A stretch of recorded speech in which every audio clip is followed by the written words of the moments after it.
기도하겠습니다. 예수님 홀로 영광 받아 주시옵소서. 우리 주님만 온전히 드러내게 하옵소서. 예수님의 이름으로 기도합니다. 우리 아들은 180이 넘는데 저는 170도 안 된 것이 아마 여러분 이상하게 생각할 수도 있는데요.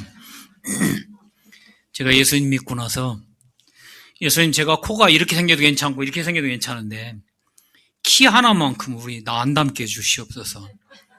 제 아내의 배에다 손을 얹고 내가 예수의 명안에 180짜리만 들어갈지어다. 아들 낳고 나서 다리 이렇게 기저귀 키우고 쭉쭉 할 때 예수의 이름에 180으로 늘어날지어다. 진짜 하나님 180 둘 다 그렇게 해주셨어요. 여러분, 믿음은 바라는 것들의 실상입니다. 여러분의 삶 속에 간증이 넘쳐나시기를 주의 이름으로 축원합니다. 제가 처음에 인도에 들어갔을 때 어떤 신학교에 사역하시는 선교사님이 저한테 연락이 왔어요. 내일 자기 신학교에 와서 좀 문제가 하나 있는데 이 문제를 위해서 좀 기도해 좀 해달라 그러더라고요. 그게 뭐냐 그랬더니 자매 둘이 귀신이 들렸는데 그 귀신 들린 자매 때문에 형제들이 너무 무서워서 스태프들조차도 기도도 못하고 또 동네 사람들한테 욕을 먹고 있다 그런 얘기예요. 그래서 제가 기도하기 시작하는데 갑자기 막 하나님의 성령의 폭발적인 막 역사가 느껴지면서 온몸이 막 불덩을 이제 뜨거워지는 거예요. 하나님 하시는구나. 그래서 말씀을 준비하고 그 다음날 갔는데 그 신학생이 한 100여 명 정도 있었는데요. 그 중에서 여자 두 분이 귀신 들렸는데 어떤 현상이 벌어지냐면 한 여자애는 그 여성들이 그 하이톤으로 지르는 거 있잖아요. 그거 거시기 우리가 흉내 못 내는 그거 남자들은 안 되는 거 있잖아요. 그거를 밤만 되면 소리 질러 밤새도록. 그리고 낮에는 퍼자고 밤만 되면 소리 지르는 거예요. 그래 또 한 여자는 또 하고 막 귀신 곡소리 하면서 우는 거예요. 그러니까 하나는 비명 지르지 하나는 곡소리나 울지. 그러면 누가 볼 때는 저게 누구 죽는구나 하나. 안 믿는 이웃이 볼 때는 누가 팬다든지 뭐가 죽일라 이런 것처럼 느껴지는 거죠. 근데 막 경찰도 오고 또 동네 사람이 컴플레인 하는데 이것 때문에 스태프들이 모여서 외부의 목사님들 인도인 목회자들이 와서 기도하는데 2달 동안에는 해결이 안 되는 거예요. 근데 심지어는 미국 선교사 독일 선교사 와서 붙잡고 기도하는데 해결이 안 돼요.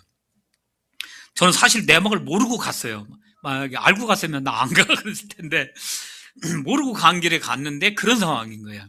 근데 뭐 거기까지 왔는데 불러갈 수도 없고 어차피 내가 능력을 하는 게 아니고 예수 그리스도의 능력을 하는 거니까 붙잡고 기도하기 시작했습니다. 하나님 말씀 주신 거 말씀 전하고 성경 보면 전하고 기도하기 시작하는데 그 비명 지르는 자매가 내가 예수의 이름에 더러운 귀신아 떠나가라 한마디 하자마자 이 아가씨가 막 갑자기 막 자기 나라 말로 막 떠드는데 저한테 갑자기 통역이 돼요.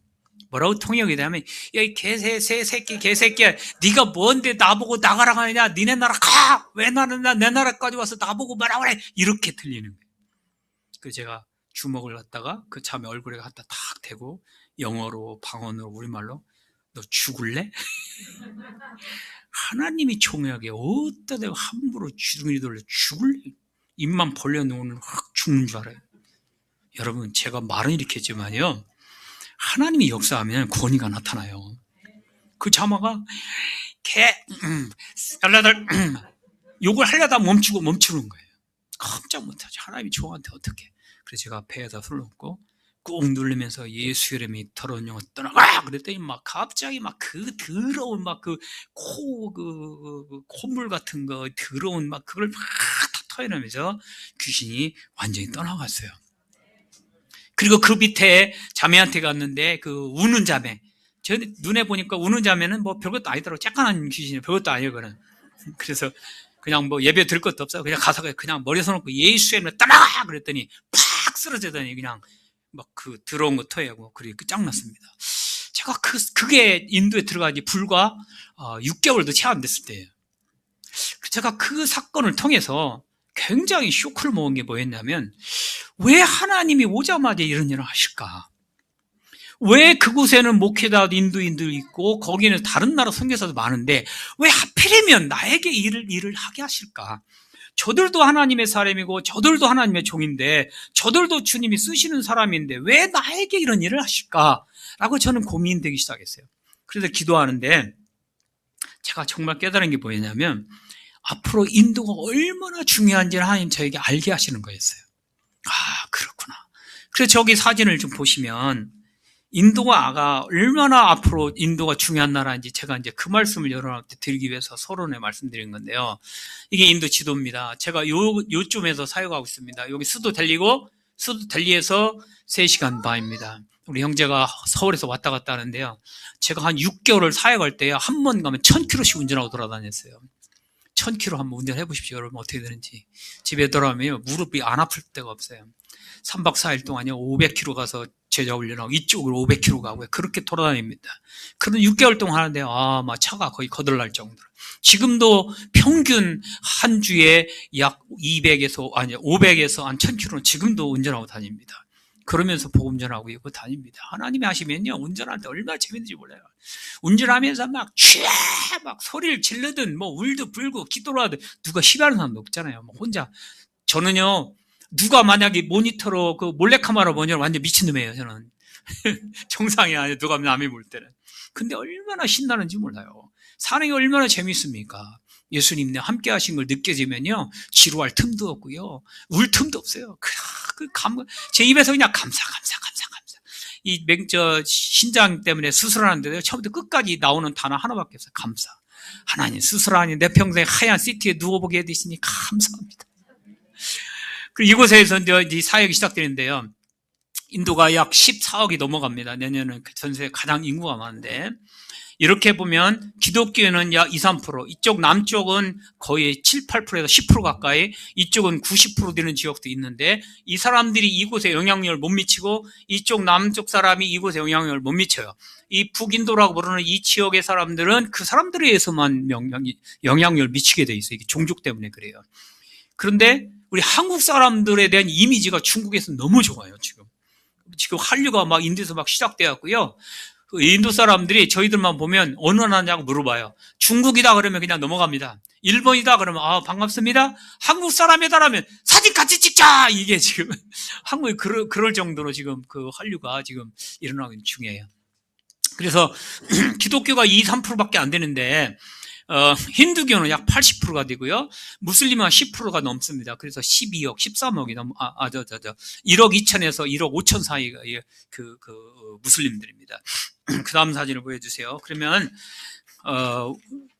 마태복음에 보면, 24장에 어느 날 제자들 예수님이 끝날에 어떤 일이 있습니까? 끝날에 예수님이 다시 이 세상이 끝나는 날이면 어떤 현상들이 일어납니까? 라고 했을 때 기체에 기근도 있고 등등등 하시다가 예수님이 마지막 하신 말씀이 뭐냐면 이거예요.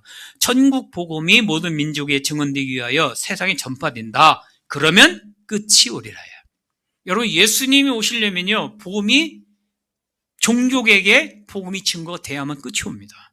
자, 그러면 이 민족이라는 에드로스라는 헬라어가 민족, 종족, 집단 이렇게 해석이 되어지는데 선교학적 용어는 두 가지예요. 하나는 미전도 종족이고요. 또 하나는 비접촉 미전도 종족이에요. 이 미전도 종족은 어느 그룹 안에 2% 정도 기독교인이 있는 경우예요.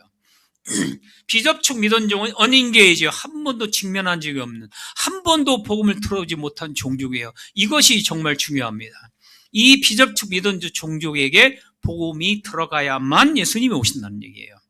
그러면 침례 요한이 와서 예수 그리스도에 오는 첩경을 예비했잖아요. 그럼 오늘 우리가 할 일이 뭐냐? 우리가 해야 될 일은 바로 이 비접촉 미전주 종족에게 복음 증거하고 교회 개척하는 일이 우리의 사명입니다. 다음 사진을 보여주시면 여러분 보시면 이게 인도입니다. 새빨갛죠? 이것이 이제 비접촉 종족이 가장 많은 나라예요. 여러분 여기 인도를 보면, 중국을 보면요. 인구가 그렇게 많은데도 불구하고 중국의 비접촉 미전 종족은 18종족밖에 안 됩니다. 그런데 그보다도 숫자가 더 적음에도 불구하고 인도는요 310종족이에요. 다른 데는 10단위밖에 안 되는데 인도만큼은요 100단위가 넘어요. 310종족이 엄청난 겁니다. 이러다 보니까 전 세계의 모든 선교학자들이 인도의 복음을 증거해야 된다. 인도의 비접촉 비전종족에게 복음 증거하고 교회 개척하는 일을 해야 된다라고 해서 수많은 선교단체들이 인도에 들어옵니다. 미안한 얘기지만요, 이 남침예교라든지 독일, 미국에, 영국에서, 뉴질랜드에서, 호주에서도 인도의 선교사들이 많이 들어오는데요. 한국 선교사를 걔네들이 따라올 수가 없어요. 이것도 걔네들이나 죄송합니다. 그분들이 저희를 따라올 수가 없어요. 한국 선교사가 여러분 탁월합니다. 아멘이시죠? 우리 대한민국 대단한 종중에 여러분 우습게 하지 마세요. 생긴 거 보세요. 벌써 이게 얼굴에 광채가 나지. 옆 사람 얼굴 보세요. 이분이 바로 대단한 인물들 아닙니까? 정말로 선교사예요. 제가 한번 미국 선교사도 이렇게 앉아서 러시아 선교사, 미국 선교사, 뉴질랜드 선교사 이렇게 있었는데 제가 그 자리에서 미국 선교사 2명한테 딱 질문이 뭐였냐? 너 인도말 할 줄 아냐? 예요.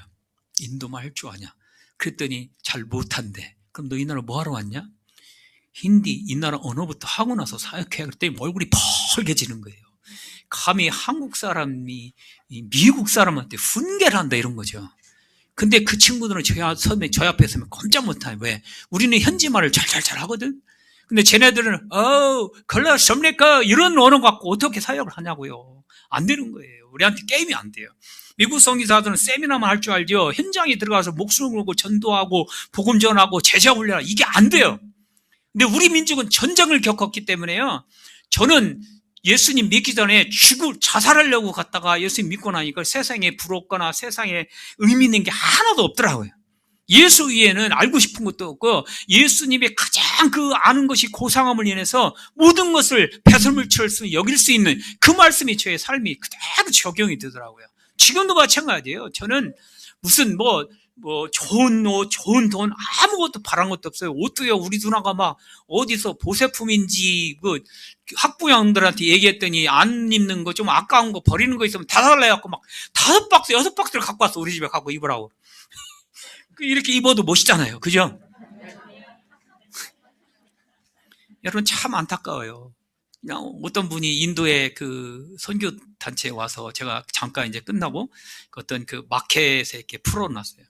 근데 그분이 달리기를 해요. 왜 그렇지? 그 다음에 다음 코스로 가서 이 코스에서는 1시간밖에 시간 안 드릴 테니까 1시간 만에 돌아오세요. 그랬더니 팍 달려가는 거예요. 100m 달리기가. 도대체 궁금해서 왜 그런지. 이 사람은 유일한 낙이 쇼핑이야. 이 돈은 무지하게 많대. 몇백억대 부자래. 강원도에서. 그러고 나서 다 끝나고 나서 그 다음에 와서 연락이 왔는데 어느 날 저한테 연락이 왔어요. 100만 원을 저한테 헌금하겠다. 왜 그러냐 그랬더니 처음 날부터 마지막 날까지 선교사님 사역을 다 보고 나니까 그동안 쇼핑만을 추구했던 자기가 너무너무 불쌍하더래요. 그래서 회개하고 내가 2번 다시는 쇼핑 안 하겠습니다. 이제는 선교헌금 하겠습니다면서 저한테 100만 원 보냈대요. 여러분 1000만 원씩 올 줄 믿습니다.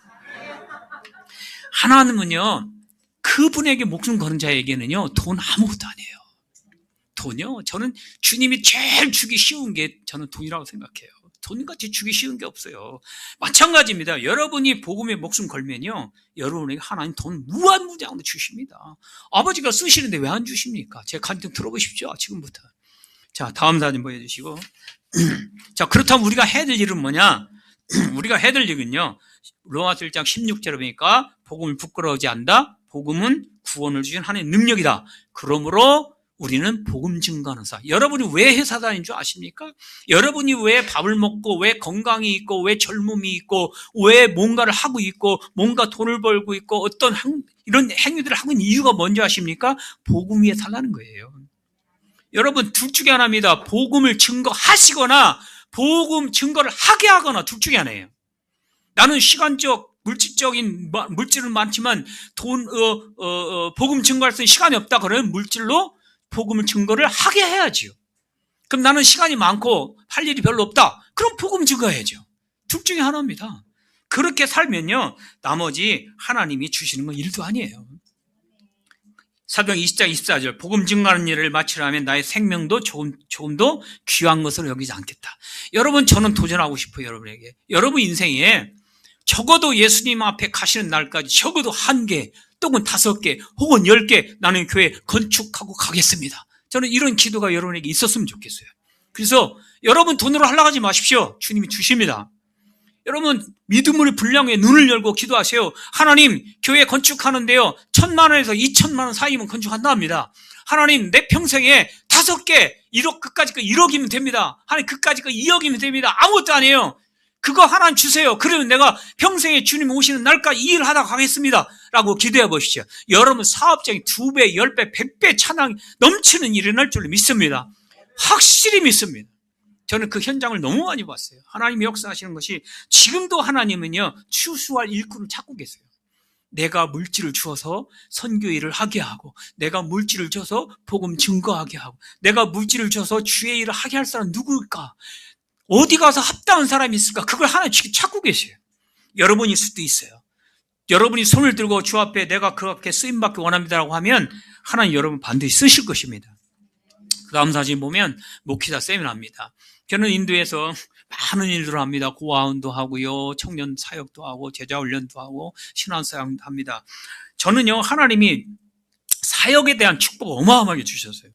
인도 안에서 저는 정말 조용한 사람이고 무명의 선교사하고, 저도 늘 기도할 때마다 유명하지 않게 해달라고 기도합니다. 그래서 방송국 같은 데에서 와서 간증 집회를 하면 안 갑니다. 거의 거절합니다. 왜냐하면 이름 나는 게 여러분 좋은 게 아니에요. 그렇게 되면 제가 죽어요. 교만해질 수 있고요. 물질 많은 것도 솔직히 선교사한테 좋은 것도 아니에요. 물론 이제 흘러보내면 얘기는 달라지겠죠. 그런데 이 목회자들 세미나 속에서 하나님이 이 목회자들에게 놀라운 일들을 많이 하십니다. 한 달에 매월 80명에서 100명 정도 목회자들이 모여서 세미나를 합니다. 이때 세미나 할 때 저는 이 사람들한테 스마트폰 중고 그거 갖고 있다가, 또는 프린터기라든지 노트북이라든지 데스크탑이라든지 이런 걸 준비해가지고 이제 그 어떤 뭐 밥솥이라든지 이런 것도 사가지고 경품을 해서 주기도 합니다. 그래서 여러분들이 혹시 스마트폰 내 새 걸로 바꿨는데, 야, 이거 지금 버리자니 아깝다. 그 썩은 거 말고 좀 그거 다 깨진 거 하지 말고 조금 괜찮은 거 있잖아요. 그런 거 있으면 저를 주세요. 우리 목회자들에게 이거 제가 흘려보내겠습니다. 그럼 이들이 그걸 때문에 굉장히 은혜 받습니다. 자, 그런데요, 인도 목회자들은요, 한국과는 다릅니다. 인도 목회자들은, 한국은 단임 목회자 중심이잖아요. 목회가 집중이지만요, 인도인 목회자는요, 교회가 개척되면요, 거기서 안주하는 게 아니라 또 옆에 교회, 또 옆에 교회, 계속 교회를 세워나갑니다. 그것이 인도인들의 특징이에요. 정말 저로 볼 때는 한편으로는 장단점이 있겠죠? 그렇지만 중요한 거는 이들이 그 다음 마을의 교회 개척을 가다가 죽을 수도 있다는 거예요. 테러당할 수도 있는 거고요. 저도 현장에 너무 많이 봤어요. 우리 제자도 지금 순교당한 사람이 있어요. 그렇기 때문에 그걸 인도인은 잘 알아요. 언제 어느 때 테러가 올지 몰라요. 심지어는 트럭 2대씩 해서 청년들이 그 힌두 극우자들 와가지고 교회를 다 때려부시고 목회자를 집중 폭행하고요. 저쪽 오리사 쪽에서는 250여 명이 순교를 당했어요. 죽창으로 찔러 죽이고, 사람을요 총으로 쏴주고, 칼로 목을 쳐 죽이고요, 온 가족을 집안에다 넣어놓고 석유 휘발유 불질러 죽이기도 하고요. 그런 일이 실제로 일어났습니다. 여러분, 이건 역사적인 사건이에요. 지금부터 한 10년, 15년 전에 일어난 일들입니다. 그렇기 때문에 인도에서 목회자들은요, 교회 개척한다는 것이 테러와 죽음을 직면할 수 있다는 거예요. 그런데 포기하지 않는다는 거예요. 그 다음 사진을 보여주시면, 이들 80명, 100여 명의 목회자 중에서 제가 20명 정도를 추려가지고 목숨을 걸 사람, 복음을 증거하기 위해서 자기 목숨을 내놓을 사람 손들어 라고 해서 모아놓은 것이 비접촉 미던도 종족교회 개척단이에요. 이 단체는 아니고 우리 그 제자들 중에서 특수부대처럼 이 사람들을 제가 뽑아서 모아놨습니다. 그리고 이 사람들에게 제가 어떻게 전도를 하는지.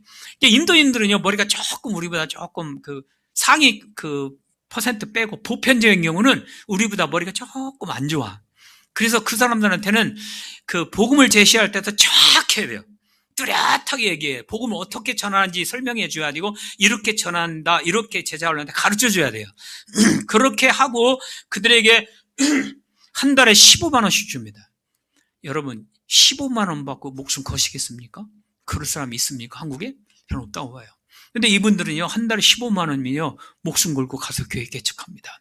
여러분이 정말 하나님, 나는 교회 개척을 원합니다. 15만 원에도 헌금하십시오.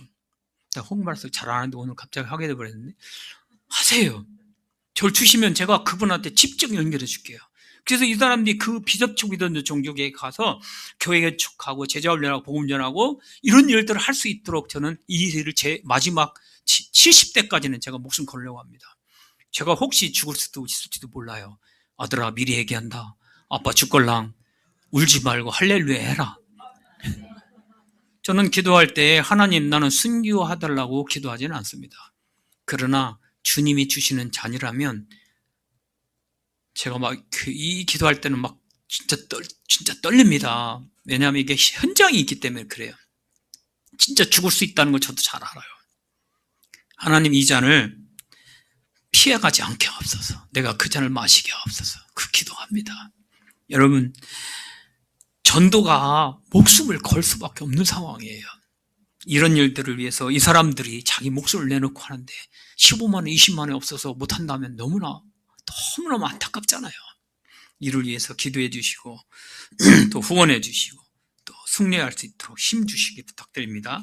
그 다음 사진 보시면 이런 목회자들 중에 한 사람을 소개합니다. 이 교회가 베데스다 교회입니다. 제가 건축을 해서 하나님이 건축할 수 있도록 은혜 주셔서 건축했습니다. 이분이 담임 목사님이고 이분이 제 아내예요. 이분이 사모 아닙니다. 이분이 제 아내입니다.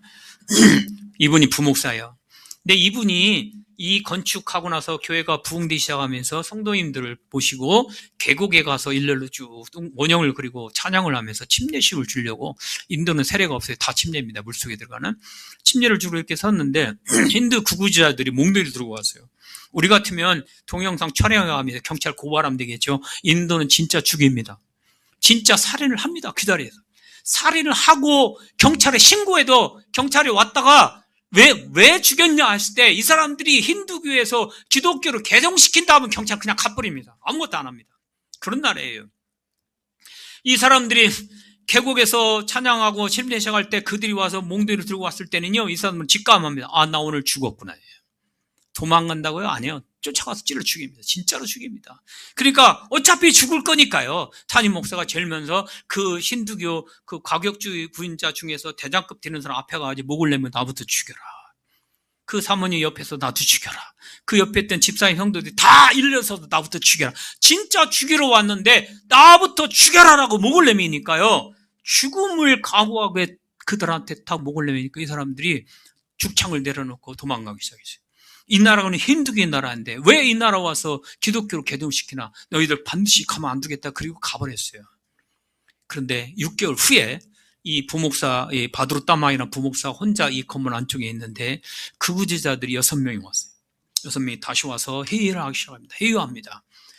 이 건물을 힌두교 사원으로 바꿔주면 이 지역사회에 있는 힌두교는 다 모아줄 것이고 힌두교 사원으로 만들어줄 것이고 너와 내 자녀와 내 아내들은 평생 먹고 살 수 있는 돈, 재물, 또 경제적인 거 다 해결해 주겠다. 어때? 예수를 버리고 힌두교 돌아오지 않을래? 그렇게 3번을 회유합니다.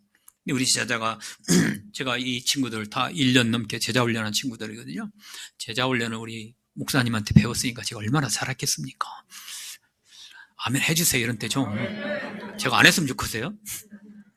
제가 진짜 그 인도 안에서 20년 넘게 제자훈련을 정말 열심히 했어요. 그래서 지금 제자훈련 책도 제가 힌두교에 맞는 제자훈련 책을 써가지고 인도말로, 영어로, 우리말로 3개 언어로 다 썼어요. 그래서 지금 그걸로 지금 제자훈련 하고 있고 또 그 출판하려고 지금 준비하고 있습니다. 어쨌든 이 친구가 해요를 했는데 이 친구가 날 위해 십자가에 못 박아 죽으시고 부활하신 그 예수인 나의 하나님을 내가 어떻게 내가 부인하겠냐, 그런 말 하자마자 뒤에서 몽둥이로 뒤에서 때렸는데 다리가, 종아리가 두둥강이 나 있어 그 자리에서. 그리고 얼마나 때렸는지 실신을 해버렸어요.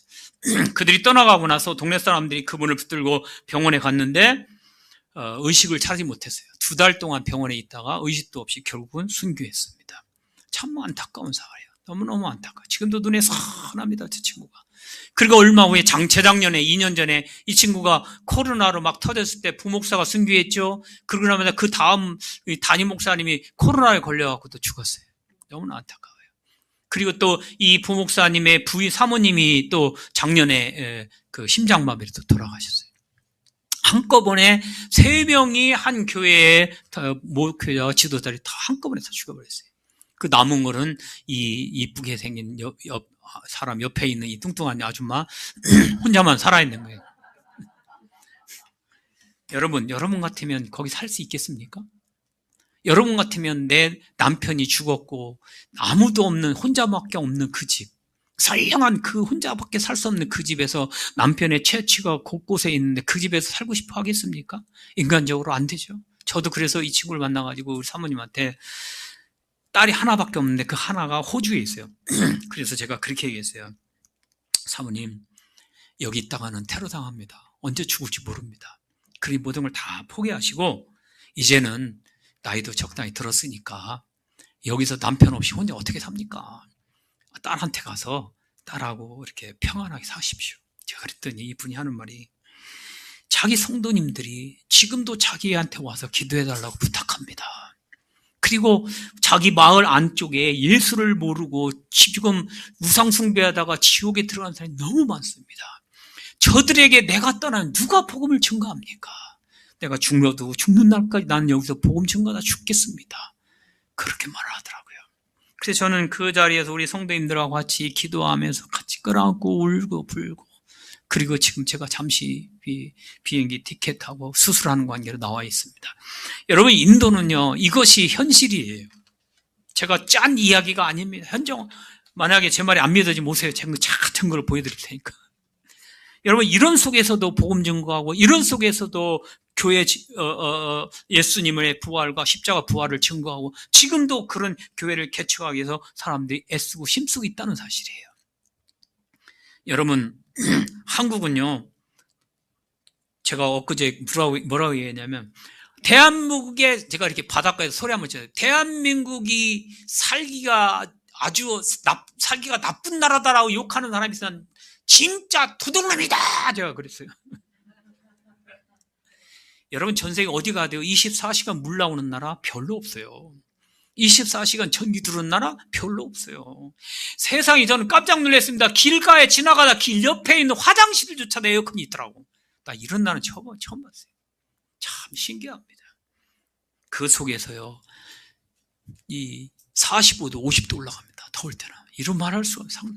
제가 한 번은 목회자 세미나를 하는데 그날은 또 최고 더울 때 한 45도, 50도 넘어갈 때예요. 최고 더울 때인데 전기가 나간 지 이미 5, 6시간 지났어요. 에어컨도 다 소용없어. 선풍기도 1시간 정도는 이렇게 인버터라고 해가지고 배터리로 돌리는데 그것도 끝장났어요. 그러니까 막 온몸 6겹까지 땀을 다 젖어가지고 옷이고 다 젖었어요. 그리고 쉬는 시간이 돼가지고 시원한 데가 어디 있지? 제일 시원한 데 찾다가 제일 시원한 데가 어디였냐면 1층 쫙 구석에 있는 화장실 변기통 옆에였어요. 거기가 제일 시원하더라. 화장실 그 변기통 밑에 바닥에 앉아가지고 변기통에다 손을 얹고 이렇게 기대고서 부채질하고 했는데 땀은 비 오듯이 써야겠죠. 그런데요, 내가 슬픈 게 아니라 얼마나 기쁘고 얼마나 감사한지. 나 같은 것을 복음 전할 수 있는 기회를 주신 하나님, 나 같은 것을 쓰시는 하나님, 내가 하는 설교를 듣기 위해서 저기 찾아오는 저 인도인들, 그것이 얼마나 감격스러운지요. 제가요, 장티푸스 걸려갖고 우리 아내랑 둘 다 한 달 동안 고열로 죽을 뻔했고요. 또 댕기열이 걸려서 2달 동안 죽을 뻔했고요. 장티푸스 하여튼 죽여버리겠다고 저를 찾아오는 사람 등등등 정말 많은 어려움이 있었지만요, 그것이 저를 무너뜨리는 것은 아무것도 없었어요. 그건 오히려 감사거리였어요. 감사. 여러분, 환경 때문에 여러분 탓하지 마십시오.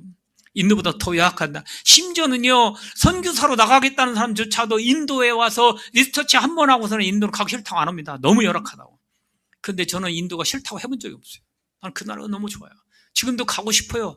나는 대한민국 여권 포기할 수 있어요. 인도 그거 국가 준다고 하면 나 갈 수 있어요. 인도가 저는 제 인생에서 가장 나에게 있어서 내가 목숨을 걸어야 되는 나라예요. 그런데 이 속에서도 아직도 복음 증거하고 저렇게 순교하면서 복음 증거하고 교회 개척하는 사람이 많다는 거예요. 그 다음 사진 보여주세요. 그래서 저렇게 청년들을 모아가지고 제가 에스라 바이블 칼리지라는 신학교를 세웠습니다. 신학생들이 저렇게 매년 1년 동안 합숙을 합니다. 근데 1년 동안 합숙을 해야 되는데, 이 건물, 이게 이제 신학교 건물인데요. 3층 건물. 이걸 세우기 전에는 그 교회, 조그마한 교회에서 이쪽에 남학생, 이쪽에 여학생 렌트해서 기숙하는데, 이 집 주인들이 신학생이다 또는 기독교인이라고 것을 알게 되면 내쫓는 거예요. 그러니까 또 쫓겨나고 그러다 보니까 제가 막 너무너무 속이 상하고 마음이 상해서 지금부터 신학교 안 해. 오지 마. 그래 놓고 제가 기도하기 시작했어요. 예수님, 주님이 원하시면 건물 주세요. 주님이 권하시 안 하면 나 안 합니다. 그러면서 1년 반 동안 기도했어요. 근데 땅이 있었는데, 한 100평 정도 땅이 있었는데, 그 땅을 하나님 건축비를 주세요. 근데 저는요, 이런 자존심이 있어요. 어떤 자존심이냐면, 나는 하나님의 종이다. 나는 하나님의 종이다. 그러므로 이 일은 하나님이 하신다. 그러므로 내가 어디 가서 건축비 좀 주세요. 난 말하지 않는다예요. 제가 이랬어도 목사님한테 찾아와서 한 번도 돈 달라서 해본 적이 없어요. 물론 달라고 해도 주실 분 아닌 것 같아. 이유도 없는 달라면 안 되지. 그리고 저도요, 하나님이 종이면요, 하나님이 하셔야 돼요. 하나님 책임지셔야 돼요. 내 목숨을 살리기 위해서 당신의 목숨을 주신 하나님이, 그 아들까지 주신 하나님이, 당신의 피를 흘리신 예수 그리스도의 부활의 그 피가 나에게 왔는데 그분이 안 하시면 내가 무슨 소리 하겠냐고요. 그래서 기도하기 시작했어요. 하나님, 땅이 있습니다. 저 땅 건축비 주세요. 막 기도하는데 오늘 어떤 분이 저에게 헌금하기 원하니까 구자 보내라고 해서 그분한테 구자를 보냈는데, 그분이 보낸 돈이 첫 번째 헌금이 왔는데 4천만 원. 여러분은 4억씩 얘기해야 할 텐데 4천만 원 정도밖에 안 되니까 조금 안 놀래네.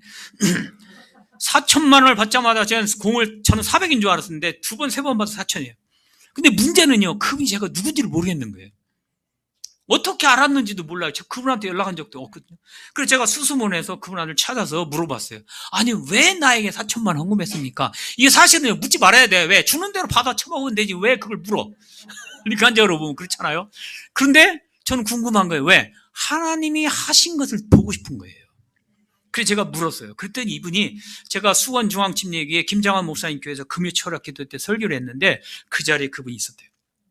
그리고 은혜를 받았는데 집에 와서 땅이 있는데 그 땅을 팔게다 기도하는데 땅이 안 팔려고 거기다 포기했는데 갑자기 땅이 팔린 거예요. 그래서 그 땅이 팔고 나니까, 야, 이 돈은 하나님이 뭔가 특별한 것에 쓰라는 돈이다라고 그 돈을 가지고 어디로 흘려보낼까요? 막 기도하는데 갑자기 제 얼굴이 떠오르더래요. 여러분, 이게 우연이 아니에요. 하나님이 주시는 방법은 아주 쉽습니다. 여러분이 목숨을 걸고 복음을 위해서 살겠다고 작정하면요, 그때부터 하나님 내 물질은 주시는 대로 내 생활과 내 자녀와 내 가족을 위해서 요만큼만 쓰겠습니다. 나머지는 주시는 대로 다 하나님 복음 증거를 위해서, 선교를 위해서, 교회를 위해서 쓰겠습니다. 결단하면요, 하나님 물질 하나씩 주십니다. 보내주세요. 기적 같은 일들이 막 일어납니다. 그래서 그분이 그 돈을 보내주셨어요. 그래서 그 건축을 시작했어요. 그리고 4천만 원 받고다 또 기도합니다. 하나님, 나머지 1억 한 2, 3천 드는데 어떡합니까? 또 기도하기 시작하는데 갑자기 증평에 사는 우리 친구한테 전화가 왔어요. 인도 오고 싶대. 그래서 오라고. 근데 저는 학교 동기인데, 심신대 동기인데 한 번도 저한테 헌금한 적이 없는 친구예요. 갑자기 오겠다 해서 왔어요. 그리고 다 돌아보더니 이 건축비 얼마 정도 드냐 할 때 1억 한 2, 3천 들 거야 할 때 내가 보낼게 하면 또 4천만 원 보내왔어요. 이게 우연이라고요? 절대로 아니에요. 나는 그 친구한테 한 번도 헌금해라고 말해본 적도 없고요. 쫓아가본 적도, 그 교회에 부흥됐다는 얘기 들었지만 한 번도 가본 적이 없어요. 저는 우리 친구들을 해도 교회 안 찾아갑니다. 왜? 처음부터 얘기했죠. 저는 하나님의 사람이에요. 하나님의 종이에요. 저는 그런 자존심이 있어요. 이게 자존심인지 믿음의 배짱인지 잘 헷갈리는데, 저의 생각 단순합니다. 하나님이 하시면 된다예요. 내가 안 해도요, 하나님 하시면 돼요. 기가 막힌 하나님이 얼마나. 제가 건축을 10개를 했습니다. 지금 건축을 2군데서 교회 개척 중입니다. 참 신기한 일이 너무 많았어요. 제가 우리 제자를 위해서 기도하고 있는데 어느 날 전주에 있는 순복음교회에서 저한테 연락 왔어요. 와가지고 건축할 데 없느냐? 그래서 있다. 그래가지고 해가지고 교회 건축을 3군데에서 연결해서 건축을 했어요. 그래서 제가 궁금했어요. 그분한테 물었어요. 목사님이 저하고 교단도 다르고 저는 목사님 뵌 지 한 번인가 2번밖에 없는데, 목사님 그 정도 교회 규모면 그 교회 파송 선교사서 있을 텐데 왜 저한테 헌금하십니까? 그때 이분이 하시는 말씀이요. 자기 교회 파송 선교사가 2명인가 3명이나 있대요. 그래서 처음에는 그 파송 선교사를 통해서 자기 교회 그 지교회처럼 외국에 건축을 하려고 성도님들 헌금한 거를 보내려고 하는데 그 헌금을 붙들고 기도하는데 이상하게 내 얼굴이 떠오르더라는 거예요. 여러분, 이게 우연이 절대로 아니에요. 하나님의 쓰시는 사람들은요, 하나님이 하세요. 근데 제가 이뻐서 했겠습니까? 저보다 잘생긴 사람 여기 얼마나 많습니까? 키가 크면 그렇게 했습니까? 저보다 큰 사람 쫙 깔렸잖아요. 제가 재정적 능력이요? 저는 돈을 예수님 천년 때 예수님 믿거나 지금까지 사업이라는 사업을 해본 적도 없는 사람이고요. 월급쟁이도 해본 적이 없어요. 근데 왜 하나님 이렇게 하십니까? 저는 복음에 목숨을 걸었기 때문에 그래요. 저는 바라는 게 없습니다. 제 아들한테는요, 제가 평소에 하는 말이 선교사가 1순위다. 그것도 저것도 하실 거면 목사해라. 죄송합니다. 근데요, 정말로 저는 원하는 것이 하나밖에 없어요. 우리 아들 딸 하나지만요, 셋 다 원하는 것이 하나, 선교사예요. 선교사가 쉽냐? 솔직히 표현하면 선교사가 정말 힘듭니다. 저도 인간적으로 힘들어요. 그런데요, 복음을 깨닫고 나면요, 내 목숨을 하나님 앞에 드리고 작전하면요, 그게 얼마나 그 사람이 기쁘고 얼마나 감사한지 몰라요. 가끔 저는 지나가면서 중얼중얼 이렇게 예수님 옆에 계세요? 안 계세요? 물어요. 어떤 때는 앞에 계세요? 아유, 먼저 가셨네요. 좀 가다가 예수님 어디 있어요? 뒤에 있어요? 아유, 내 손 잡고 오세요. 이렇게 하면서 걸어갑니다. 왜? 그분이 임재하심이 너무너무 기쁘고 감사하니까. 그분 손잡고 가는 길이 얼마나 감사한지 몰라요. 그래서 저 신학생들에게 이 복음을 증거하고 저들에게 하나님 말씀을 가르칩니다. 그 다음 사진 보시면 우리 신학생들이 지금 공부하는 건데, 신학생들의 공부하는 교재 중에 하나가 뭐냐면 구복기예요. 목사님이 쓰신 구멍난 복음을 키우라요. 제가 이 책을 접하고 나서 제가 못 깨달았던 복음도 깨달았고요. 확실하게 확신도 섰고요. 또 온전한 하나님의 말씀에 뭐가 잘못됐는지 온전히 알게 깨닫게 되었어요. 그래서 이 책을 정말 정말 좋아합니다. 그래서 우리 제자들을 통해서 우리 제가 이제 신학교 2군데를 강의를 하는데, 둘 다 이 구복기 책을 안 읽으면, 읽고 레포트 안 하면 졸업 안 시킵니다, 제가. 그래서 열심히 잘 따라옵니다. 근데 인도 아이들은 조금 머리가 우리보다 수준이 빨리빨리 안 돌아가. 그래서 이게 시간이 많이 걸리는데, 그룹으로 너는 죄 부분을 읽어라, 너는 십자가 부분을 읽어라. 그래서 팀으로 나눠가지고 그룹에서 읽고 서로 큰 달력에다가 종이에다가 요약하게 하고, 그다음에 전 팀들이 나와서 발표하게 합니다. 그러고 나면요, 막 정말 좋아합니다. 그러면서 그 복기를 읽고 은혜 받고 함께 나누고 이런 사람이 거의 1년 동안 반복되어집니다. 하나님이 얼마나 이 책을 통해서 하나님 역사하시는지 몰라요. 이 아이들이 은혜 받고요, 하나님의 사람들이 됩니다. 이렇게도 이건 이제 우리 신학생들이고요. 이쪽은 이제 그 청년 지도자 캠프 하는데, 제가 해마다 1년에 한 번씩 한 달 동안 방학 때 지역사회에 있는 교회에서 청년들 중에서 미래의 목회자 되거나 지도자가 되기를 원하는 사람만 특별히 뽑아가지고 50명에서 60명 정도 한 달 동안 합숙 훈련합니다. 이 합숙 훈련할 때 쓰는 교재가 바로 구복기예요.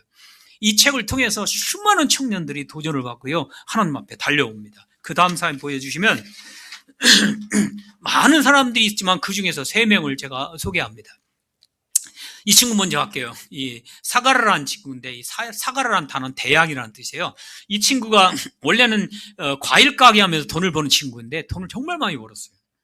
그래서 앞으로도 돈을 더 벌 수 있는 상황인데도 불구하고 이 구복기를 통해서 한 달 동안 합숙 훈련하고 공부하고 나서 은혜를 받고 나서 이거 간증하는 게 뭐냐면, 구복기를 통해서 은혜 받고 모든 직업을 다 버리고 부활의 하나님 예수 그리스도를 증거하는 목회자가 되기 위해서 자기 직업을 포기하고 신학교에서 공부하길 원한다 해서 와 있어요. 하나님이 이 사람을 통해서 인생을 바꿔주셨어요. 그리고 또 하나 자매가 바로 이 자매인데, 이 엔젤이라는 자매인데요. 이 사람은 젊을 때가 아니라 어릴 적에,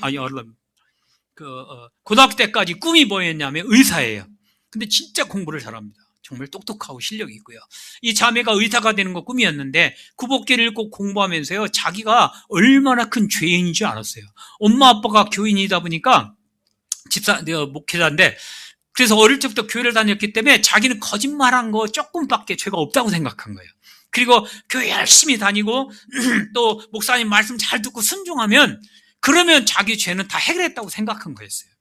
그런데 구복기를 통해서 자기가 하나님을 알지 못하고 자기 스스로가 하나님 되어서 삶이 얼마나 그 죄인인 걸 자기가 깨닫는 거죠. 그래서 울고 불고 회개하고 통회하고 자복하고 나서요, 막 제 앞에서도 막 달기통 같은 문을 뚝뚝 흘리면서 얘기하더라고요. 그러면서 이세아가 이분이요, 부활하신 예수님 하나님이 증거를 보여주신 것처럼 저도 부활의 주님을 증거하며 살고 싶어요. 저의 꿈이 의사 직업도 포기하고 이제부터 신학을 공부하고 부활하신 예수 그리스도를 증거하며 살고 싶어요. 이 사람의 간증이에요. 지금 신학교에 들어가 있습니다. 그래서 저는 앞으로 2, 3년 후에 이 자매를 지금 제가 한국말을 가르치고 있어요. 그래서 침신대 보내가지고 앞으로 하나님의 일을 할 수 있도록 제가 길을 열 겁니다. 그래서 이 사람이 될지 모르겠지만 누군가는 구복기만 전문적으로 가르치는 제가 강사를 키우려고 지금 준비하고 있습니다. 하나님이 이 책을 통해서 세계 각곳에서도 이런 일들이 일어나겠지만 특별히 인도에서는, 특별히 저에게 있어서는 이 책이 저한테는 어마어마하게 큰 축복입니다. 이 책을 통해서 하나님이 지금도 놀라운 일들을 하고 계십니다. 그 다음 사진은 제가 캠프 사무장입니다. 제가 인도의 미래의 청년들을 계획하고 어릴 적부터 말씀으로 준비해야 되는 생각을 강하게 가지고 있어요. 힌두교는 신이 화신입니다. 이쪽 신에서 저쪽 신으로 변하고 이쪽 신에 이쪽 변하기 때문에 1000개의 신이 100개의 신이나 상관이 없는 사람들이 힌두교인들이에요. 그래서 예수님을 증거하면 어제까지는 5개의 신을 섬기다가 오늘 6번째 예수님 6개 신을 섬깁니다. 그렇기 때문에 깨어지기가 너무 어려워요. 근데 구복기를 통해서 정확하게 복음만 제시하면 참 하나님 누군지를 깨닫는 순간 나머지 버릴 수밖에 없는 것이죠. 그래서 이 구복기 책이 그렇게 중요합니다. 하나님이 이 전부 캠프를 통해서 이런 청년들이 초등학교 5학년부터 고3까지, 심지어는 청년들도 참여합니다. 이 청소년 캠프를 하는데요, 이 캠프를 통해서 하나님이 놀라운 일들을 행하고 계십니다. 제가 이곳에 인도에 있는 노란 그 황금 안에 들어있는 것이 인도 차입니다. 다질링 차인데 제가 이게 뭐 팔려고 온 게 아닙니다. 판매상 아닙니다. 이걸 여러분 중에 한 분에게 드리려고 해요. 그래서 눈을 크게 뜨시고 귀를 열면 누가 선물 받을지 저는 잘 모르겠지만 보십시오. 여기 이 사진에 보면 제가 어딘가에 있습니다. 저를 찾아내셔야 됩니다. 근데 이 사람은 아닙니다. 여기 있습니다. 예. 아니, 목사님 젊은데 찾으러 오시는 줄 알았습니다. 이분들 중에, 요거는 접니다. 제가 말고 여기 어딘가에 제가 있습니다. 그거를 여기 있다! 확신하는 손 한번 들어보시죠. 저 사람이다! 라고 확신하면. 손 번쩍 드세요. 한 사람만. 예, 어디 있습니까? 여기 목판에요? 땡! 됐으네. 예, 말씀하세요. 여기 말고 여기? 여기요? 여기? 여기요? 이 사람요? 맞아요, 이 사람이에요.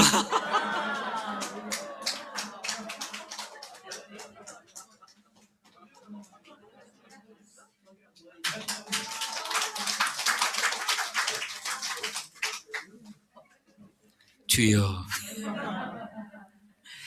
이게 접니다.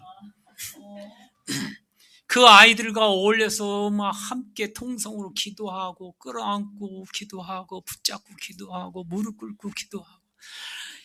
이 캠프는요 4박 5일 정도 합니다. 4박 5일 동안 중고등부 수련회처럼 합니다. 근데 설교는 거의 다 제가 다 합니다. 나머지 분방 공부라든지 찬양 율동 우리 제자들이 다 합니다. 그렇게 하면서 찬양하고 기도하면요 성령님의 폭발적인 역사들이 일어납니다. 어린아이들이 방언을 체험합니다. 어린아이들이 환상을 봅니다. 어린아이들이 회개하고 웁니다. 온전한 복음을 제시하면 이렇게 돼요. 하나님이 그들에게 폭발적 역사하면요 환상을 보게 되고, 어떤 아이는요 그 환상이 보이는데 자기가 이렇게 성경책을 들고 있더래요. 근데 그 환상 가운데 보니까 자기 주변에 새까맣게 생긴 아프리카 사람들이 옆에 있으면서 묻더래요. 자기 보고 이게 무엇이냐고. 그래서 이것이 하나님 말씀이다. 복음 증거하는 환상을 자기가 봐요. 그 어린아이, 이 아이가 간증을 하면서 그렇게 얘기를 하더라고요. 자기는 커서 신학을 해서 선교사가 돼서 아프리카 선교사로 가겠다. 이런 일들이 지금도 일어나고 있습니다. 저는 이 신학생들을 훈련해서 그 마을에 들어갑니다. 마을에 들어가서 1박 2일, 2박 3일 캠프를 하는데, 인도는 테러가 있기 때문에 캠프 이름을 잉글리시 캠프라고 씁니다. 그러면 잉글리시 캠프라고 하면 영어를 배우는 거라고 알기 때문에 시비를 안 합니다. 근데 심지어 70대 노인네도 와요. 그래서 그곳에서 어린아이부터 어린아이까지 와가지고 제가 가르치는 영어는 God is so good 이거 하나밖에 안 가르칩니다. 나머지는 제가 다 설교합니다. 그런데도 하나님이 역사하세요. 그래서 그곳에서 수많은 사람이 예수 믿고 돌아옵니다. 제가 몇 년 전에 딱 한 번만 캠프 가는데 약 2,000명에게 제가 한 해 동안 복음을 전했더라고요. 여러분, 이런 일들이 실제로 일어나고 있는데 재정적인 어려움이 솔직히 너무 커요. 제가 모든 걸 다 털어넣어야 돼요. 심지어 그래서 우리 아들 용돈도 제가 못 줄 때가 많은데 수업료도 못 줄 뻔했는데 하나님 은혜로 다 해결해 주시더라고요. 여러분들이 들어요. 여러분들이 우리 아들 얼마나 사랑해 주시고 가끔씩 용돈도 주시고 이런 것 들으면서 내가 인도에 가서 이분들에게 이렇게 다 쏟아 부니까 우리 아들은 하나님 책임져 주시는구나. 그게 너무너무 감사하고 우리 존경하는 우리 두 분 목사님 계신 곳에 우리 아들이 와 있는 게 저는 너무너무 기쁘고 감사해요. 우리의 기도점을 기억해야 돼요. 아들 때문에 엄마 아빠는 가슴 아픈 얘기지만요. 어느 날 우리 큰아들이 이런 얘기를 하더라고요. 엄마 아빠, 나는 엄마 아빠를 존경하고 사랑해요. 그런데 내가 큰 집을 달라고 하나님 앞에 떼쓴 적도 없고요. 또 엄청난 돈을 벌더라고 말하는 것도 없는데 제가 바라는 건 작은 거 하나예요. 그냥 우리 온 가족이 한 장소에 모여서 된장국 끓여놓고 된장 같이 한 가정이 숟가락 퍼먹는 게 저의 소원이에요. 왜냐하면 두 아들을 떠나 보냈어야 되니까요. 저는 인도에 가 있고 우리 아이들 한국에 공부해야 되기 때문에 한 가족이 모여서 있는 기회가 거의 잘 없어요. 참 그런 것이 가슴이 아파요. 그럼에도 불구하고 하나님이 정말 우리 아들을 보면서 하나님 살아계심을 저는 체험합니다. 하나님이 얼마나 은혜 주시는지 몰라요. 이렇게 어릴 적부터 또는 이들이 이런 찬양 율동을 통해서 또는 복음을 든 것을 통해서 아이들이 현장에서 막 예수님 앞에 돌아오는 사건이 일어나고 있습니다. 여러분들이 방학 때나 혹은 회사에서 주는 걸 뭐라고 하죠? 베케이션? 홀리데이? 휴가. 죄송합니다. 우리말. 제가 인도 말로 하면 여러분이 못 알아듣으니까 제가 헷갈리는 거니까. 아비세 में हिंदी में बोलना चाहते अगर समझ आते बोलिए 아멘. 내가 지금부터 인도 말로 말할 텐데 알아들으셨으면 아멘. 인도 말로 하면 여러분 못 알아듣으니까 안 되잖아요. 근데 한국말이 자꾸 딸립니다. 근데 여러분들이 인도에 오셔서 거기는 고아들도 있어요. 그리고 청년들도 있고요. 그들에게 영어도 가르쳐 주시고요. 찬양도 가르쳐 주시고요. 피아노도, 키보드도, 기타도, 드럼도 가르쳐. 여러분의 재능은요, 한국에서는 별거 아닌 것 같아요. 인도면 탑입니다, 탑. 그러니까 언제든지 오셔서 아이들을 함께 할 수 있는 그런 일이 일어났으면 좋겠습니다. 그 다음 사진을 보여주시면 인도 안에 지금 부흥하는 교회들을 제가 소개하기 원합니다. 인도는요, 폭발적인 부흥이 일어나고 있어요. 근데 인도라기 말하기는 조금 그래요. 왜냐하면 우리 지역만 아는 것밖에 없으니까. 제가 사역하는 지역에는 지금 폭발적인 역사가 일어나고 있어요. 하나님이 얼마나 이거에 만들리 사트상 교회라는 예수 만들리 사트상이라는 교회인데 이 교회가 많이 모일 때는 500명 가까이 모입니다. 제가 이곳에서 설교할 때는요, 막 가슴이 뜨거워요. 얼마나 하나님이 이 사람들이 참 주님 앞에 돌아온 모습 보면요. 그리고 이 교회는 지금 계속 이렇게 마을마다 교회가 부흥되어져 가고 있고 개척이 되어지고 있습니다. 제가 얘기했죠. 비접촉 이전도 종주. 이 사람들한테 복음을 증거하고 교회가 개척되어져면 예수님 오시니까요.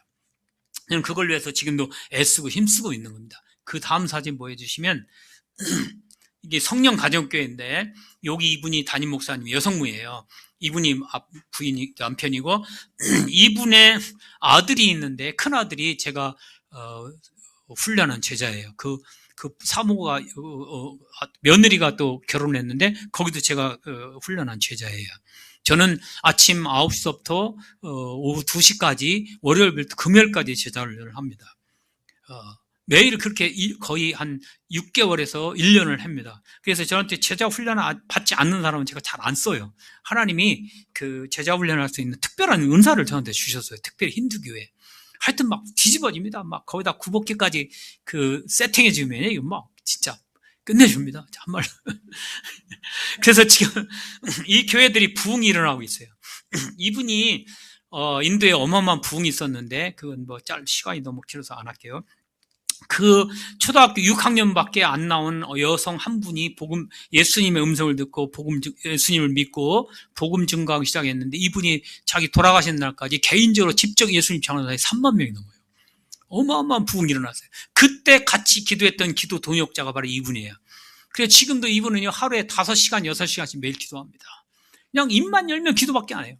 그러니까 폭발적이에요. 심지어는 기독교인이 아니라 힌두교인들도요, 아프면 병원 가는 게 아니라 이분한테 먼저 와서 기도받아요.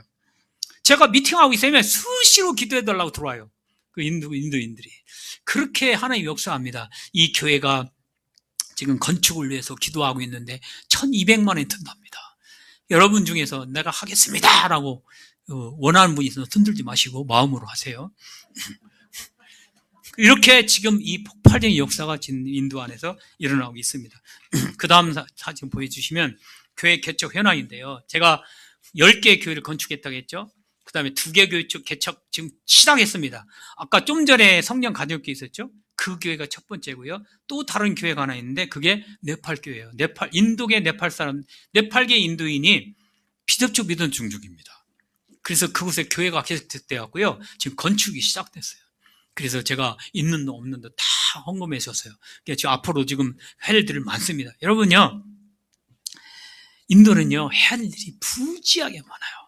진짜 일이 넘칩니다. 근데 저는 일을 싫어해 본 적이 한 번도 없어요. 저는 일을 좋아하는 사람은 별로 아니에요. 저는 약간 게으른 스타일인데, 신기한 건 하나님 일을 갖다 주니까 안 할 수가 없더라고. 근데 그 일은요, 신기하게 내가 하는 게 아니에요. 다 내가 하는 줄 아닙니다. 저는 그냥 갈 뿐이에요. 가서 말할 뿐이에요. 근데 역사는 하나님이 하시는 겁니다. 아멘. 우리 형제 한 분이 한국에서 한 청년이 인도로 왔는데요. 그 청년이 왔는데 그날 오자마자 음성이 들렸어. 무슨 음성이 들렸냐면, 아들아 이리 온나 이리 온나, 이 음성이 들린 거예요. 그래서 그 음성 듣고 따라간 것이 깊은 산속이었어요. 누가 불렀을까요? 예수님이 불렀을까요? 귀신이 부른 거예요. 인도는 널린 게 귀신이에요. 죄송한 말이지만 인도는 2집, 3집 건너 한 명씩 귀신 들려 있어요. 제가 볼 때는 거의 다 들렸다고 봐. 예수님 난 빼고. 그렇게 귀신이 많은 나라예요. 그러니까 그 형제가 믿음이 현찮고 좀 아리까리한 친구인데, 이 친구가 오자마자 그 음성 듣고 산속에 들어가 있던 거. 근데 선교사님이 그 조카인데 사람이 사라져버린 거죠. 그래서 아무리 찾아도 없어. 경찰에 신고해도 못 찾아요. 3일째 됐는데 군대까지 동원해갖고 찾았는데 산속에 있는 거예요. 난리 났어요. 그래서 붙잡고 집에 데리고 왔는데, 이제 성교사님 붙잡고 기도해야 될 거 아닙니까? 자, 그래서 들어보십시오. 붙잡고 기도하는데요, 머리다 손을 얹고 예수의 이름 명하니 악한 영은 떠나가라 기도하면 발을 막 떨어, 다리를. 그러면 귀신이 오른다리에 붙었다 그래요. 오른 딱 붙잡고 기도하면 왼팔을 막 떨어. 여기 있어, 이쪽 있어, 이쪽 있어. 이쪽 가서 붙잡고 기도하면 레프트, 라이트, 오른쪽, 왼쪽. 약 올리는 거예요, 귀신이. 근데 그분이 이제 그렇게 하다도 안 되니까 지쳐가지고, 이틀, 3일 지쳐가지고 도저히 감당이 안 되게 저한테 전화가 왔어요. 성교사님, 저분이 형님 그래서, 형님 왜 이런 일이 있는데 지쳐서 도저히 못하고 있더랬더니, 야, 아이고 답답하다. 그걸 왜 쫓아다녀? 저 패버리지. 그랬어요. 그때 어떻게 좀 해달라고 그래서 알았다고 하나 데리고 오라고 왔어요. 제가 이제 예배를 드리고 나서 복음을 제시했어요. 저는 귀신도요, 완전히 헷갈려한 사람 안 건드립니다. 그리고 또 귀신 들렸어도요, 복음 증가하지 않으면 귀신 쫓는 기도 안 해요. 복음이 없으면 하면 안 돼요. 복음 제시하고 나니까 나 형제가 예수님의 영접을 하겠다고 했어요. 영접 기도 따라 했어요. 그러다 기도하기 시작합니다. 머리에 손 얹고 기도하니까 갑자기 오른쪽 다리를 떨어야 되겠죠? 다리를 떨기 시작하는 거예요. 제가 뭐라 했냐면요, 주먹을 얼굴에 각 대고, 우리 한국 사람이니까, 너 이 새끼 죽을래? 하나님이 종을 갖고 놀라고 어디서 함부로 떨고 지랄이는 확 이빨을 다 부셔볼 테니. 죄송합니다, 여러분. 근데 선교 현장에 있으면 말이 강해질 수밖에 없어요. 왜냐하면 내가 목숨을 걸어야 되기 때문에 말이 약할 수가 없어요. 강하게 나갑니다. 그래 놓고 나서 한 번만 더 떨면 오늘 죽는다. 알았어! 그랬더니 또 붙잡고 기도하는데 떨라다 말고 한 30분쯤 됐을 때 이 친구가 이 가래 같은 더러운 걸 다 토해내고 완전히 밖에 하나님 완전히 치료해 주셨어요. 이런 일들이 한두 건이 아니에요. 한두 건이 아니에요. 수백 건이에요. 왜냐하면 널린 게 귀신 들린 사람이에요. 널린 게. 어떤 분은요, 아이고, 그만할게요. 너무 많은 시간이 없어서. 여러분, 제가 마지막으로 하나만 더 그 영상을 좀 보여주세요. 시간만 많으면 뭐 그만은 다 간증 어디다 하겠습니까? 이거는 제 아내가 쓴 책입니다. 선교 역사 가운데 최초로 선교사가 문법책을 썼는데 그분이 바로 제 아내입니다. 그분께서는 저보다 더 유명합니다. 인도에서. 선교사들에게 언어를 가르치는 사역을 합니다. 너무 귀한 사역. 이 책을 통해서요, 선교사들뿐만 아니라 삼성, 현대 이런 사람들도 인도말을 가르치는데, 인도말을 가르치다가 이분들이 예수 믿고 예수님 믿는 경우도 많아요. 하나님 참 희한한 일을 하시더라고요. 이 책을 쓰고 나서 우리가 기도하기 시작하는데, 이 책을 쓰기 전에 제가 기도하는데 하나님 저한테 물으시더라고. 아들아, 너는 선교사에 대해 어떻게 생각하느냐? 그래서 제가 예수님 선교사는 다 귀한 분들이죠. 그랬더니 주님이 저한테 그 선교사들에게 언어 문제와 비자 문제를 해결해 줘라 하는 음성을 들려요. 그래서 제가 나도 해결을 못하는데 지금 어떡하라고 그러십니까? 그래서 기도하기 시작하는데 학원을 세우면 이 문제가 해결되겠더라고요. 힌디 학원을 세우면 오는 선교사한테 힌디를 가르치면 되고 또 오는 선교사들한테 그 학원을 통해서 비자를 주면 되잖아요. 그래서 2년, 3년씩 비자를 해결해 주는 것이 되게 해결이 되더라고요. 그래서 저희가 수년 동안 지금까지 학원을 운영하면서 제 아내가 이 책을 쓰게 된 거예요. 그래서 제 아내가 이 책을 쓰고 선교사한테 가르치고 그렇게 하는데 한 가지 문제가 생겼는데 그게 뭐였냐면 그분들이 주변에 있는 선교사님 와서 들으면 되는데 멀리 있는 타 지역에 있는 선교사님들이 와서는 한 3개월 혹은 6개월씩 있는 사람들이 많은데 있을 장소가 없는 거예요. 1년 단위로 예약을 해야 되는데 집 렌트를 얻기가 어려운 거죠. 그래서 제가 이제 고민이 되어 기도하면서 확신이 있어서 3층 건물을 다 제가 렌트를 했어요. 3층 건물을 렌트하고 1층은 저희 물건으로 다 채웠어요. 다 채웠는데 2층, 3층에 선교사님들이 머물러야 될 집에 침대, 책상, 세탁기, 냉장고 모든 게 다 있어야 되는 거예요. 그것이 이제 돈이 장난이 아니죠. 그래서 제가 기도하기 시작했어요. 하나님, 학원 하락해서 했는데 선교사님들 올 수 있는 길 없잖아요. 어떻게 와요? 여기서 어떻게 머물러요? 하나님 돈 주세요. 이 물건 채워주세요. 막 기도합니다. 근데 어느 날 어떤 장로님이 저한테 오더니 강아지가 애완견이 있는데 원하느냐 그러더라고요. 그래서 우리 딸내미가 계속 애완견 사달라고 그렇게 말을 해서 아유 좋습니다. 우리 딸이 원하는데 저도 사고 싶어요. 그랬더니 그분이 이제 같이 가자 해서 갔는데 한국분이 한국에서 사업하시는 분이 인도에 사업하러 오신 분이에요. 집사님인데 그분이 이제 돈도 많이 벌고 해서 철수 싹 정리하고 한국으로 들어가려고 하는데 애완견 2마리 강아지가 누구한테 줘야 되는 건데 아무나 못 주겠는 거예요. 가족처럼 한국에서 데려올 정도였으니까 돈 주고 이걸 아무나 못 주고 정말 잘 키울 사람한테 주려고 하는 거죠. 그래서 저희가 가니까 저희들을 보면서 이 두 강아지를 주겠다 그러시더라고요. 너무 고맙습니다. 감사합니다. 그랬더니 이분이 딱 한 말이 조건이 하나 있다 그래요. 그래서 저는 이 강아지 돈 달라고 하는 건가? 그런 생각이 들어서 그건 안 되는데 없는데 그런데 이분이 갑자기 뭐라고 얘기하냐면 자기가 한국에서 인도 올 때 최고급 좋은 거로만 컨테이너 2대를 띄워갖고 인도로 가져왔는데 이제 돌아갈 생각하니까 가족 같은 강아지 2마리를 놓고 가려고 하니까 이 가족 같은 자기 2마리를 키우는 사람한테는 한국에서 가져온 물건을 다 주고 싶다는 거예요. 그래서 조건이 뭐냐? 이 강아지 2마리를 가져가는 대신 자기 모든 물건을 다 공짜로 가져가면 된대. 세상에 이런 조건이 어디 있어요? 그냥 내가 막 온몸에 소름이 돋는 거죠. 야, 하나님이 이렇게 개 뒤에 어마어마한 재산이 있을 줄 제가 어떻게 알았냐고요. 여러분, 하나님이 하시는 방법이 이래요.